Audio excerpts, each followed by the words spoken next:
गेल्या 6 दिवसापासून आमची बहीण राजश्रीताई इथून जास्त दूर नाही 20 किलोमीटर कोरडेवाडी या गावासाठी शेतकरी विषय घेऊन त्या कोरडेवाडीच्या साठवण तलावासाठी मागच्या वर्षी सुद्धा उपोषणाला बसल्या होत्या।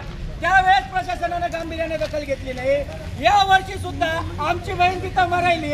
6 दिवस झाले इथल्या स्थानिक प्रशासनाला हे दंडनीय न्यायाधिकारी जे आहेत यांना लाज वाटली पाहिजे की आपल्या शेतकऱ्याची एक पोरगी आपली एक संघर्ष करणे तिथं उपोषणाला बसलेली आहे। अन्न पाणी त्याग करून तिथं बसलेली आहे। शेतकरी बाप मराठवाड्यातला महाराष्ट्रातला लढतोय तरी या प्रशासनाने त्याची दखल घेतली नाही आणि आज खऱ्या अर्थानं यांना यांची जागा दाखवून आपला शेतकऱ्याचा न्याय आपल्याला इथं मिळून घ्यायचा आहे।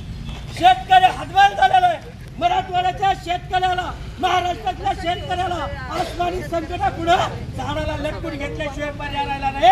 कधीतरी या प्रशासनाला जाग येत नसेल तर मग आवाज शेतकऱ्याला तुम्ही जेलमध्ये टाका किंवा इथंच आमची खबर खोदून इथंच मुर्दे पाडा।